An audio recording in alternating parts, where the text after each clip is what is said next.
Então, a todos bem-vindos, boa tarde, né? Nós vimos na aula passada, né, a aula 1, né, que foi de introdução à termodinâmica da engenharia química, certo? Então a gente fez aquela apresentação, no final todo mundo apresentou também sobre pesquisa, tudo, né? E aqui nós vimos a bibliografia que a gente vai utilizar, né, que é o livro do Smith Van Ness. A gente viu também uma introdução à termodinâmica. A gente observou também as principais dimensões e unidades que a gente tem nas ciências e na termodinâmica também. Medidas de quantidade e tamanho, que foram número de mols, massa molar, essas coisas que todos vocês já sabem. Definição de força, propriedades como temperatura e pressão, como elas são medidas, as unidades que elas são definidas. E a gente também viu trabalho, energia e calor, que basicamente, como a gente sabe, até a termodinâmica, o nome dela significa que é trabalho gerado a partir de calor, certo? Então a gente viu que a termodinâmica basicamente iniciou com os princípios da máquina térmica, né, na Revolução Industrial, onde calor era transformado em trabalho. A gente viu alguns exemplos, né, inclusive, que são importantes para a engenharia química, que são os equilíbrios de fase, assim como os equilíbrios químicos, que estão envolvidos nas reações químicas. E para quem trabalha em indústria, principalmente, e também quem é engenheiro mecânico, é bastante importante a parte de motor Otto, diesel, a planta de potência a vapor também é importante para o engenheiro químico, quem trabalha em usina de cana, por exemplo. E a gente viu a importância do equilíbrio de fase, né, até para projetos de dimensionamento de equipamentos. E o equilíbrio químico, a importância da gente entender se a reação é espontânea ou não, se a gente atingiu o equilíbrio da reação e como a gente pode deslocar esse equilíbrio. A bibliografia, como eu falei, né, o Smith Van Ness, existe a 7ª edição, assim como a 8ª. A 8ª tem tanto em inglês como em português, certo? Esse aqui pode ser que seja mais fácil para vocês encontrarem em português e esse aqui em inglês, certo? Então a gente viu todo como vai ser organizado o estudo, viu as dimensões, unidades, né, internacionais e americanas, definiu lá o que era essas medidas de quantidade, tamanho, número de mols, massa, molar, né? A gente viu que era volume específico, volume molar, né? E nesse caso, volume específico e volume molar eram propriedades intensivas da matéria, ou seja, que não depende da extensão da matéria, certo? E a gente tinha as propriedades extensivas da matéria, que seria o volume total, por exemplo, né? A densidade, por exemplo, seria uma propriedade intensiva se a gente está relacionando ela com volume específico e com volume molar, certo?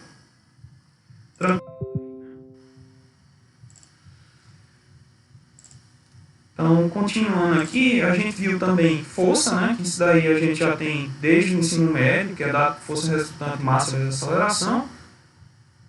A gente viu as unidades de força. A gente também viu as unidades de temperatura e como essas escalas são determinadas, né? A gente viu que a unidade do SI é o Kelvin, né? Que ela tem uma diferença do 273 ao 373,15 de 100 marcações, né? Que também são 100 marcações iguais ao 0 aos 100 graus, certo? Existem relações entre ela com grau Fahrenheit e Rankine, certo? Onde o Rankine está para o grau Fahrenheit, assim como o Kelvin está para o grau Celsius, certo? Então seria a unidade absoluta Rankine em relação ao grau Fahrenheit, a unidade absoluta Kelvin em relação ao grau Celsius, certo? E a gente viu que tem que ter cuidado quando for usar grau Celsius ou qualquer uma dessas unidades, a gente pode calcular se tiver uma diferença de temperatura. Se não for uma diferença de temperatura, a gente tem que usar uma dessas duas unidades absolutas. Então a gente viu os tipos de medidores de temperatura, termômetro, termopar, né? A gente viu também sobre pressão, né? A definição de pressão, que isso aí você já sabe, que é força sobre área. E o manômetro a contrapeso, que ele é usado muitas vezes para calibrar, né, os outros medidores de pressão, onde tem um peso aqui e tem um óleo, pode ter um gás aqui, que exerce uma certa pressão, e ele vai tentar equilibrar pela força gravitacional, e a gente chegou na forma de pressão é ρGH, a fórmula bem conhecida da mecânica dos fluidos na estática, né? A gente viu também que a pressão, a área, né, como a gente viu, quando tem uma área menor, tende a ter uma pressão maior. A gente viu também como é exercida a pressão dentro de fluidos, né?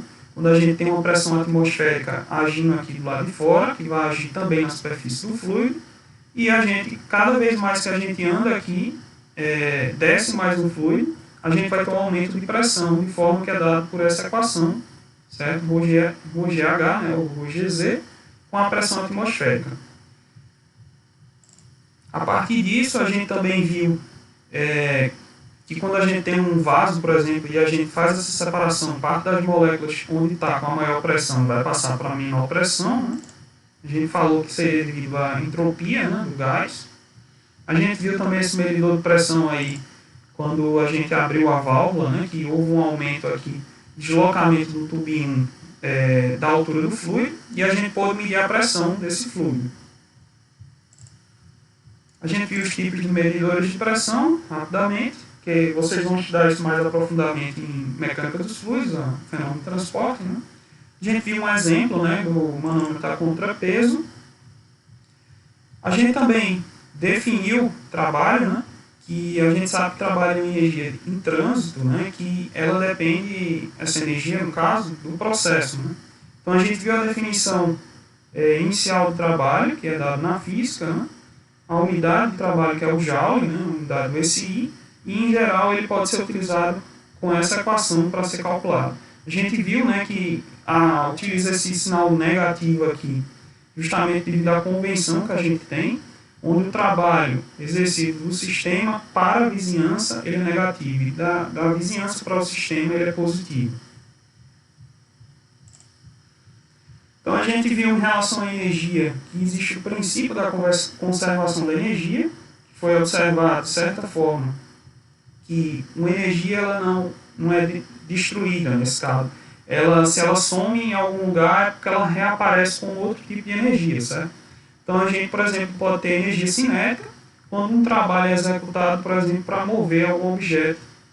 E a gente viu então que o trabalho seria igual à variação dessa energia cinética, certo?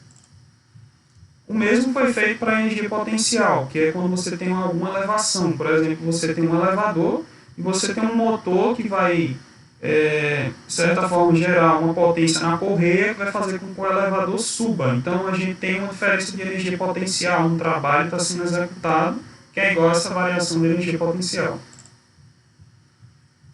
Então, a gente definiu dois tipos de trabalhos que podem existir outros, mas a gente vai ver mais para frente. Pode existir trabalho elétrico, trabalho de expansão, entre outros. Pelo princípio da conservação da energia mecânica, a gente sabe lá que quando, por exemplo, a gente não tem perdas por atrito, que pode ser transformado em calor, nem, por exemplo, quando a gente tem fluidos, alguma perda de carga justamente devido ao atrito, a gente tem que a variação da energia cinética é igual à variação da energia potencial, certo? Então, a energia mecânica no ponto 1, em relação ao ponto 2, ela se conserva. Então, a gente tem aqui, tanto para o ponto 1 como o ponto 2 aqui da energia cinética e potencial. A gente viu também que seria a definição de sistema e vizinhança, onde, nesse caso, o sistema é toda a porção de matéria que a gente tem em estudo. Então, por exemplo, a gente tem um sistema aqui, e as vizinhanças são todos os que estão ao redor, fora do sistema. A fronteira ela é determinada aqui separando o sistema da vizinhança, e nesse caso, como esse sistema está fechado, ele não troca matéria com as vizinhanças, mas ele pode trocar energia. Tanto a vizinhança pode adicionar calor ao sistema, de forma que o sistema absorve calor, que vai ser um calor maior do que zero, já que a gente representa em relação ao sistema. E o sistema, por exemplo, pode realizar um trabalho sobre a vizinhança, de forma que esse trabalho vai ser menor que zero, certo? Pela convenção que a gente adotou. Então, o sistema ele interage com a vizinhança, né? E de acordo com essas fronteiras que existem, né? Então, se a gente tem um cilindro com pistão, por exemplo, se a gente tem uma expansão, então, de certa forma, o trabalho está sendo enviado do sistema para a vizinhança. Se a gente tem uma compressão, de certa forma, o trabalho está sendo executado, uma compressão, né, da vizinhança para o sistema. Então pode ocorrer também ter um sistema isolado, certo, de tudo que existe. Nesse caso ele nem troca massa, nem troca energia, que seria trabalho e calor com as vizinhanças. Aqui a gente deu um exemplo do sistema, né, um vaso aqui com gás, certo? Onde ele tem um número de moléculas, tem um volume ocupado, nesse caso o gás vai ocupar todo o volume, tem uma pressão e tem uma temperatura, certo? E aí a gente tem parado aqui, que a gente não chegou a fazer esse exemplo, e a gente vai ver agora, certo? Então, um exemplo lá do Smith Van Ness, do livro, vocês podem ver na sétima edição. Aqui nós temos um elevador com uma massa de 2.500 kg, certo? Seria basicamente esse bloco aqui, nesse estado 1.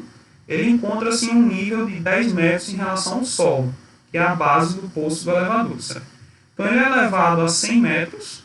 Então ele vai, algum trabalho existente por fora, provavelmente um motor, faz com que essa correia levante esse elevador e ele atinja o estágio 2. Então a gente vê aí que tem uma troca de energia entre o sistema que a gente está considerando que é o elevador e a vizinhança, e aí nesse caso é um motor ou alguma outra forma de trabalho que está sendo executado para ele mudar para o estágio 2, certo? Depois disso o elevador cai em queda livre até a base do poço. Então ele é solto, acontece um acidente aí, e ele atinge aqui o estágio 3, certo? Antes de tocar nessa mola aqui, que seria um sistema de amortecimento de segurança, certo? Então o elevador cai em queda livre até a base do poço, onde colide com uma forte mola. A mola é projetada para desacelerar o elevador até o repouso. E por intermédio de um dispositivo de captura, mantê-lo na posição de máxima compressão da mola, certo? Admitindo que não haja atrito no processo, tanto aqui quando ele, com a corda, né, que está puxando ele, quanto quando ele atinge a mola, né, e também a gente vai admitir, claro, que a resistência do ar é desprezível aqui. Né? E ele dá que a gravidade é 9,8 metros por segundo quadrado. Ele quer calcular, então, a energia potencial do elevador na posição inicial, em relação à base, seria esse estado 1, que ele está a 10 metros aqui, certo? Trabalho realizado para elevar o elevador, então ele está do estágio 1, vai para o estágio 2, certo? Então a gente tem o quê? Uma variação de energia potencial. A energia potencial do elevador na posição mais elevada, seria a energia potencial aqui no estágio 2. E na letra dele, que é a energia cinética e velocidade do elevador anterior à colisão com a mola. Então seria esse estágio 3, antes dele colidir. Porque quando ele for solto aqui em queda livre, ele vai cair e atingir uma velocidade máxima aqui no estágio 3, certo? No L, que é a energia potencial da mola comprimida. Isso vai ver mais para frente também.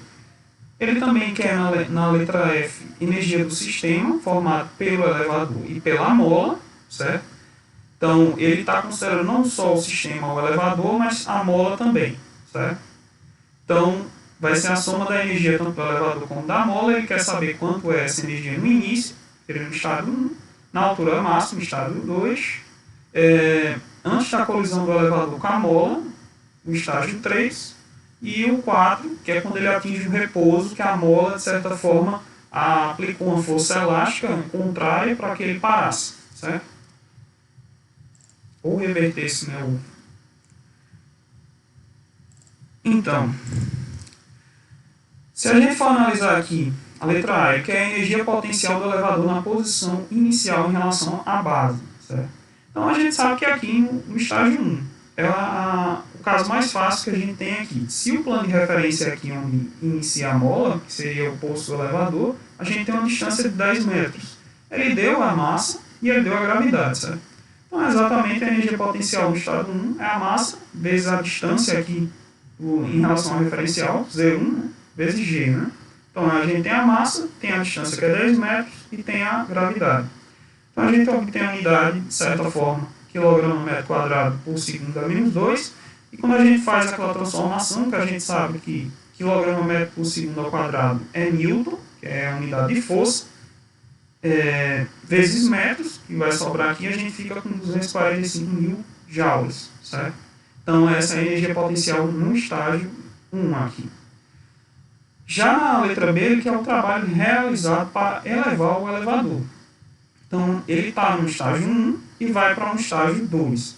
A gente meio que considera que a velocidade que ele muda do estágio 1 para o estágio 2 é desprezível, certo? De forma que a energia cinética no estágio 1 já seria zero, porque ele está parado, né? Mas no estágio 2 também vai ser zero, porque ele vai chegar e parar, certo? Então a gente tem que o trabalho que vai ser executado para fazer essa mudança é justamente igual à variação da energia potencial gravitacional, certo?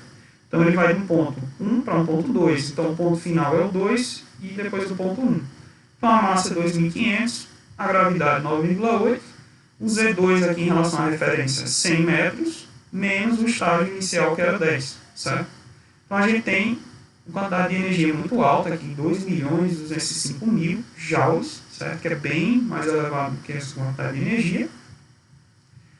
E agora ele quer saber a energia potencial do elevador na posição mais elevada, que seria esse estágio 2. Então, diferentemente do trabalho, ele agora só quer a energia que foi atingida aqui nesse estágio 2. Então, o que é que a gente tem?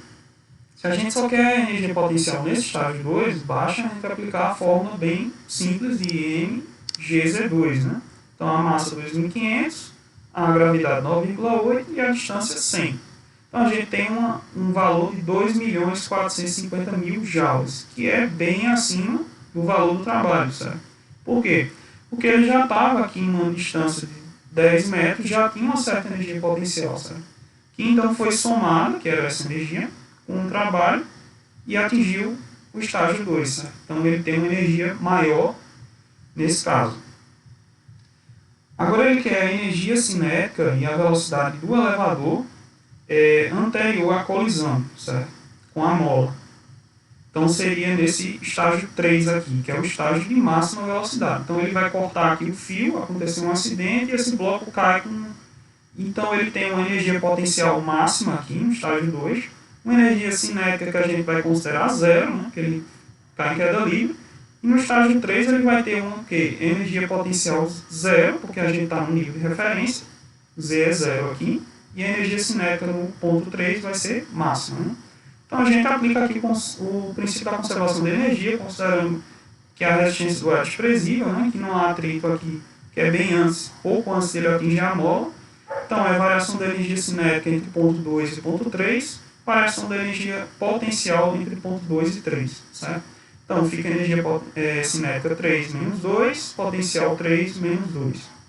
Então a gente sabe aí que a energia cinética 2 é zero, porque eles caem em queda livre, e a energia potencial 3, que é aqui embaixo, é zero, porque ele está no estágio de referência. Então aqui é zero, certo? Então o que é que a gente fica? Esquecido aí. Então, quando a gente zera isso, a gente fica que a energia cinética lá naquele ponto, embaixo, né, o 3, é igual à energia potencial no ponto máximo 2, que a gente viu que era todo esse valor aqui, 2.450.000 joules. Ou se a gente quisesse converter, como a gente viu nas unidades anteriores, seriam 2.450 kJ. Quilo é 10 a terceira joule nesse caso. Ou 2,45 megajoule, onde mega seria 10 a sexta joule, certo? Então a gente descobriu agora a energia cinética, mas ele quer também saber qual é a velocidade que ele atinge nesse ponto antes da colisão com a mola. Então a gente sabe que a energia cinética no ponto 3, ele é um meio da massa vezes a velocidade naquele ponto ao quadrado, certo? Então a gente pode passar esses dois para cá multiplicando, a massa dividindo, né? Então a gente tem o valor da energia cinética aqui, tem o valor da massa, e a gente calcula isso e chega no quadrado da velocidade, ainda não é velocidade, 1960, certo? Então a gente agora vai tirar a raiz e encontra então a velocidade do elevador, que é bastante elevada, né? 44,272 metros por segundo. Uma atenção aqui, que em alguns casos pode aparecer um ponto aqui ou uma vírgula, porque o livro às vezes que eu uso às vezes é em inglês, outro é em português. Quando o livro é em inglês, o ponto dele lá é a vírgula, certo?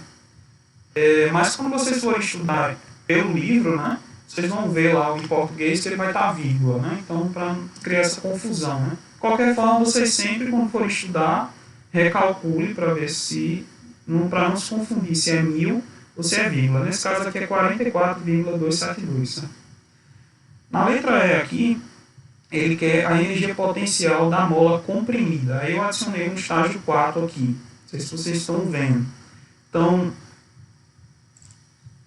aqui a mola vai ser comprimida um pouco, de certa forma que a força elástica vai fazer com que ou o bloco pare, né, ou que o bloco retorne, né, e tem uma oscilação aí, né.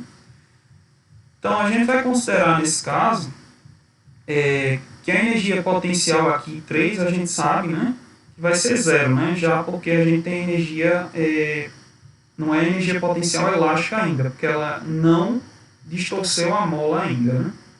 E a energia cinética 4, a gente sabe que ele vai parar, né, o bloco. Ou poderia retornar, né, mas a gente está considerando aqui que não tem, vamos dizer assim, o bloco ele não vai retornar e criar uma oscilação, certo? Então não tem essa perda de energia. Então o bloco para aqui no estágio 4.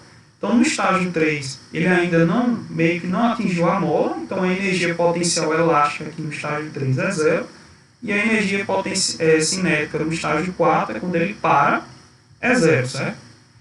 Então, ó, a gente aplicou basicamente a variação da energia mecânica aqui. Então, entre os pontos 3 e 4, certo?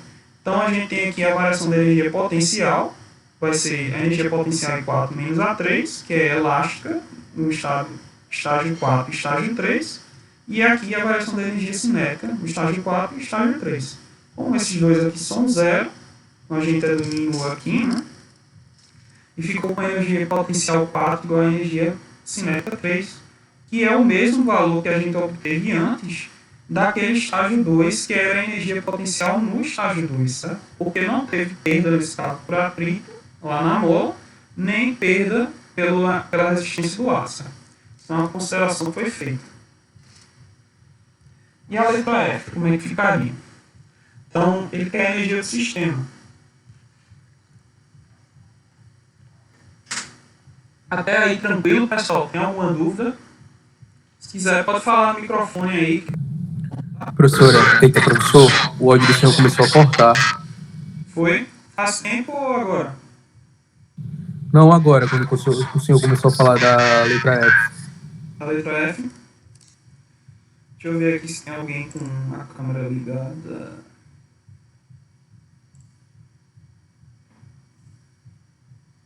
Não, tá todo mundo desligado. Melhorou agora ou tá cortando ainda? Melhorou. Melhorou?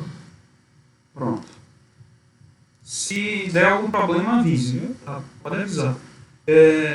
Então a gente vai de sistema. A energia de sistema, nesse caso, vai ser tanto do elevador, que a gente está considerando como sistema, como a mola, certo? A vizinhança, então, seria tudo que estivesse fora. Professor, essa letra F tinha adicionado no episódio agora, não foi? Por favor?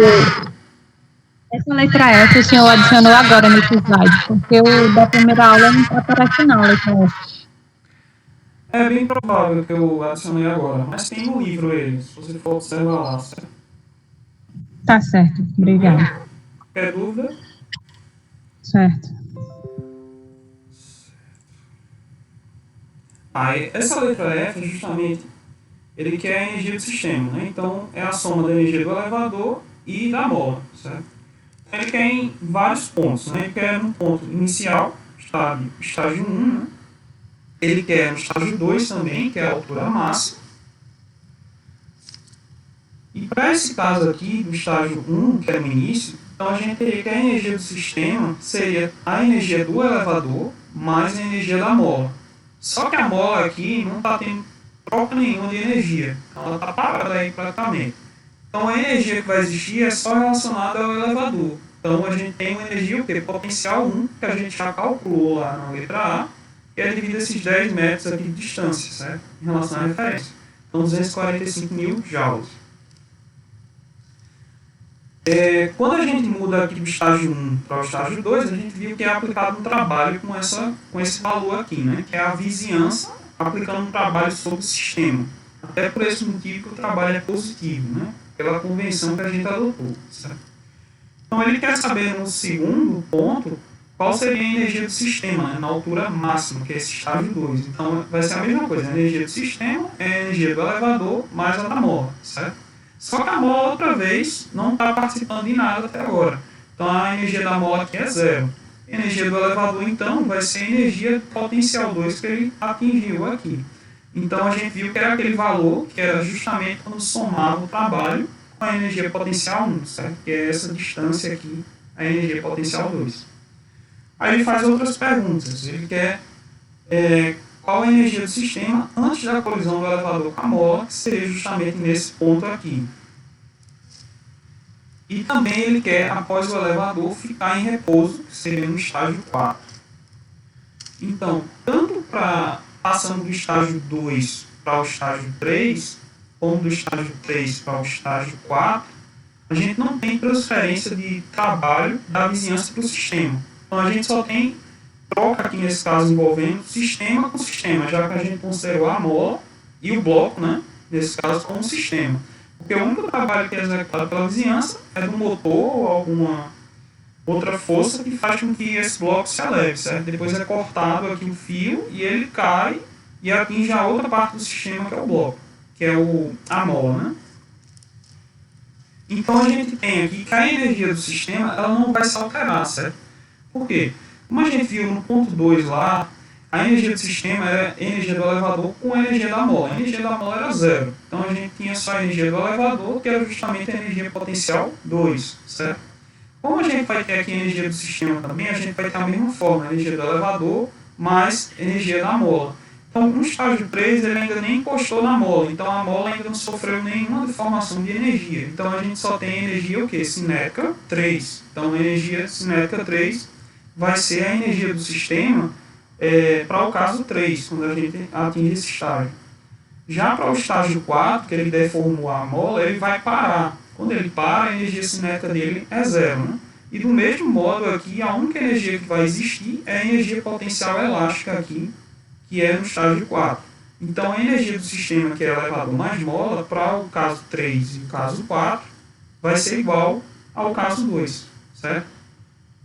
Então, nesse caso, desculpa o erro de português aqui, não há modificações no sistema, né? Durante esse período. Professor, 3 e 4. Pode falar. pode repetir esse estágio 4, por favor? Estágio 4, né? Pronto. Então, o bloco foi cortado aqui, certo, fio? Ele tem uma energia potencial máxima aqui e uma energia cinética que a gente vai considerar zero, certo? Porque quando ele cai em queda livre, a velocidade é zero, certo? Então, ele cai, energia potencial máxima. A energia potencial vai diminuindo, porque a distância, a altura está diminuindo, e a velocidade vai aumentando, certo? Então, ele atinge o estágio 3, uma energia potencial gravitacional zero, porque a referência é zero aqui, certo? E a velocidade máxima em 3, certo? Quando ele vai passar do 3 para o 4, então ele tinha uma energia cinética máxima, que é essa energia cinética no ponto 3. A energia potencial elástica é zero, porque ele ainda não encostou na mola aqui, certo? E no estágio 4, ele diz que ele vai parar, que a mola vai exercer uma força e vai fazer com que ele pare. Então a energia cinética 4 aqui vai ser zero. E a gente só vai ter o quê? Energia potencial elástica no estágio 4, certo? Que a gente já tinha feito esse cálculo anteriormente, certo? Acho que foi no slide anterior. Aqui, ó. Professor, licença. Pode falar. No caso aí, não se aplica empuxo, não? O empuxo a gente aplicaria se estivesse dentro de um fluido, né? Entendeu? Ah, tá, desculpa. Mas, professor, e a força elástica, ela não vai entrar em consideração, não, nesse caso da mola? Entrou justamente essa energia potencial 4, é a energia potencial elástica. Porque a energia potencial pode ser gravitacional, relacionada à gravidade, onde você tem uma distância em relação à referência, ou a energia potencial elástica. Deu para entender? Eu só estou na confusão em relação a ser o bloco ou a mola. Certo. Ah, entendi. Então, vamos ver aqui, ó. Por exemplo, estágio 4, a gente tem energia do sistema e energia do elevador mais energia da mola, certo? A energia do elevador, quando ele está no estágio 4, ele não vai ter energia cinética aqui, não vai ser zero, porque ele parou. Então, a energia do elevador, que ele poderia ter nesse caso, seria a energia cinética. Só que é zero, certo? Ele poderia até ter uma energia potencial gravitacional, só que a gente considera que essa mola é muito pequena, vamos dizer assim, a distância dela, né? comparada às outras distâncias, de forma que a energia potencial gravitacional também é zero, certo? Então a energia no elevador ela é zero, porque tanto a gravitacional quanto a cinética, porque o bloco para aqui no estágio 4, é zero, certo? Já a mola não. A mola, como ela distendeu, ela tem uma energia potencial elástica nesse estágio 4, que é a energia máxima que ela vai atingir já justamente para parar o bloco. Deu para entender agora? Então essa Agora eu entendi.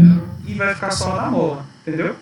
É porque fica ruim também, porque quando você está escrevendo, né, fica mais fácil de explicar, realmente. Mas tudo bem. Alguém tem mais alguma dúvida? Tá ok, né? Posso passar, né? Pronto, então a gente fechou então esse capítulo 1. Aqui é só da revisão que a gente teve na aula passada, né? Que a gente viu também, além do trabalho, que o calor é uma energia em trânsito também, né? E que o calor ele é transferido, na verdade, da temperatura mais alta para a temperatura mais baixa, do corpo quente para o corpo frio. Apesar que existe, né, um estudo aí termodinâmico que talvez há a possibilidade de transferir calor espontaneamente do frio para o quente, mas eu não vou entrar em detalhes nisso, porque isso aí está sendo muito embrionário ainda, parece que é lá na Inglaterra. Então, calor e trabalho, a gente viu também que ele depende da trajetória ou do processo, né? Eu passei esses exercícios para vocês, inclusive eu coloquei lá nas atividades as fotos, né, que foi relacionado ao livro, né, do Smith Van Ness, da 7ª edição, vocês fazerem até a quarta-feira, certo? Então, um que a gente viu aqui é suficiente para fazer. Tem, eu acho, um exemplo lá que é da pressão de vapor, que não teria aqui, que a gente tem uns slides, mas é basicamente para converter umidade. Eu acredito que vocês não vão ter dificuldades. Vocês podem fazer à mão, tira a foto ou escaneia, né, e coloca lá no Google Classroom. Eu só peço que, se possível, se forem várias fotos, né, quero que vocês façam à mão, que cada um fazer o seu, né, vocês anexarem lá um arquivo só, certo? Se vocês tirarem mais de uma foto, vocês tentarem unir as fotos, certo? Ou unir o PDF. Existem programas que fazem isso, certo? Vocês podem unir vários elementos de uma vez, certo? Então a gente encerra aqui a primeira parte, né, que foi que a gente iniciou na aula passada, e a gente vai começar então o capítulo 2, aula 2, certo? Até aí tudo bem, tudo tranquilo para vocês, pessoal?